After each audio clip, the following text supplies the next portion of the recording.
So the test banks transferring to you from the McGraw-Hill service and to me, I can't get to work properly. I can see it on the screen through the cloud, but I can't get it to print out or download properly.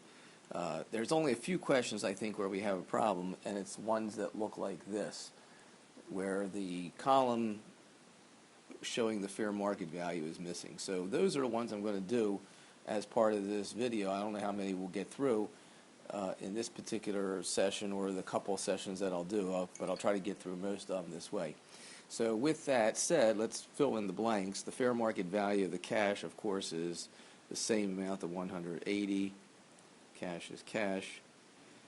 And the fair market value of the receivables in this problem, you probably figured out if you actually went through the problem, it's 60, and land is 120.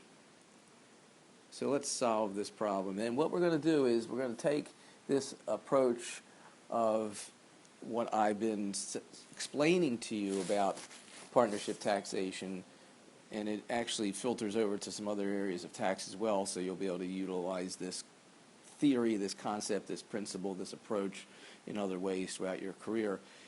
And it's what we're doing is we're taking the economics of the deal. That's what we're going to look at. We're going to concentrate on the economics of the deal from a tax perspective as well. All right, so having said that, let's take a look at what we've got. This is Susan's a one-third partner. Her basis is told to us at $90,000. All right, so let's write that down. $90,000, that's her basis. She's a one-third, and here's what happens. She sells her interest. Now this is the full liquidation. She's out, and we know from the principles that we need to know about is that in this kind of transaction, it's a combination entity, aggregate entity from the standpoint that she is selling an interest so she can recognize gain or loss, aggregate because on property that she gets, she'll attempt to assign basis to that property and recognize the gain only when that property sells. Let's say that one more time, because that's the basic principle of these liquidating redemptions, distributions, dispositions, whether redeemed by the partnership, whether redeemed by, not redeemed is the wrong word, but disposed by sale, which way you get out of the deal, you're done. You will recognize a gain or loss based on what you receive in cash or relief of debt, and to the extent that you receive anything of property, you're going to assign whatever remaining basis you have to that property and only recognize gain on the sale of that property. That's the aggregate approach. You shut down your business, you don't recognize a gain if you're a sole proprietorship, you shut it down. The difference here is you're actually getting cash or relief of debt. So those issues will have to recognize gain or loss potentially, and when final complete liquidation like this is, or you're going to assign your basis to the assets that you get, the property that you get. With the last thing to remember is that there's this hot asset rule, and the hot asset rule means we may need to divide between ordinary income items. Oops, that's a pretty lousy way of writing it. So let's get this written right. You will have to be cognizant of anything that requires ordinary income treatment versus the capital gain, because there's a difference.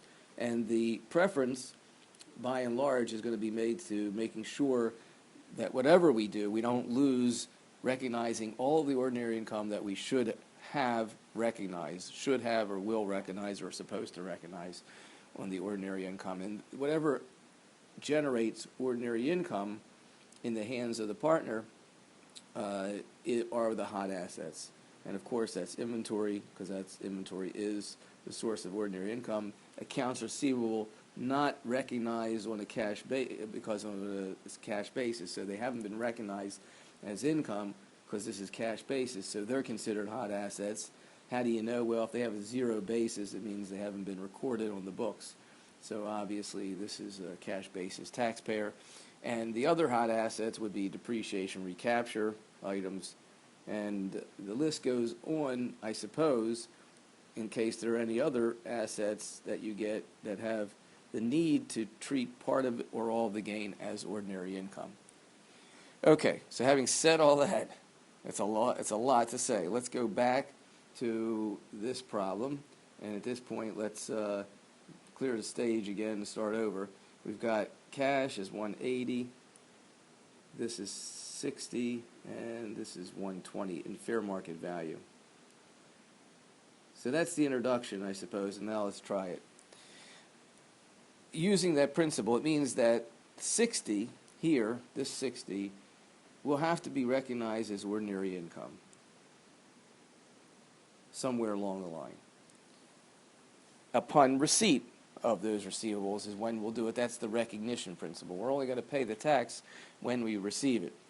At this transaction, all we've gotten so far is the $120,000 of cash. We haven't collected on the receivable yet, and so we want to know at this point in time how much capital gain and ordinary income must be recognized from the sale. All right, so let's see what we got. We have a basis of 90 that we established already, and what we got was cash of 120. The cash of 120 represents economically a portion of the cash that was inside of the entity. And in other words, we're now looking at the economics. Why did Susan sell for 120? Okay, here's why. If you look at, let's try to color code this a little bit. If you look at the cash, her share of the cash is 60. So she certainly wouldn't have taken anything less for that. Her share of the receivables, being 1/3, is 20. So when she sold for 120, she wanted 20 for that, because that's the fair market value. And her share of the, let's see what color we got left. Not too many colors left here, I see. What happened to all my colors? We'll just have to wing it. Her share of the land, the fair market value of the land, is 40. So you total this up, and guess what you get? The fair market value of her 1/3 interest. That's why she accepted 120. All right, good enough. So on that, she got $90,000 of cash. I'm sorry, she got 120 of cash. Her basis was 90. She got 120 of cash. Her basis is 90. Her overall gain economically, that's why I say you can look at, if you look at this economically, her overall gain is 30. So she shouldn't be recognizing any more than $30,000 of gain total over all the transactions that are occurring here. And what transactions are they? Well, she's gotten the cash, then she'll collect the receivables, and then she'll sell the land someday for its gain. And so overall, at the end of the day, she shouldn't recognize any more than 30, and she shouldn't recognize anything less than this amount here as ordinary income. So of the 30, 20 of it has to be ordinary income. Can't ignore the ordinary income aspect here, because that's the hot asset. Okay, so there's no gain on the cash, obviously. It's just gain between the ordinary income of the accounts receivable, that's here, and then her gain on the land, which her land basis, 40, and the inside basis of the land was 30. So the gain on the land, how do I know that? Well, what's 1/3 of 90? That was the inside basis. So the inside basis of the land was 30, and so her gain on the land is 10. Her gain on the receivables is 20, and her gain on the land, which that can be capital gain because that's a capital asset. That's ordinary. This is capital. So that is what conspires to be her total gain.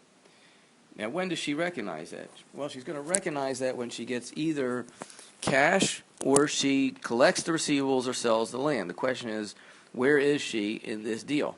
So her basis was 90. Let's see. Her basis was 90. She got 120. She didn't get the land. She didn't get the receivables. It wasn't given to her. All that was given to her was cash. This is not a redemption from the partnership. So she's done. She's out. Complete liquidation. She didn't get property. She just got cash. So she's done. It's as if she sold the land, her portion. It's as if she collected her receivables, her portion. So now we can say, oh, this is it. 20 of this has got to be ordinary, and 10 of it's got to be capital gain. And do we have an answer that looks like that? Yes, we do. D. And that's the answer.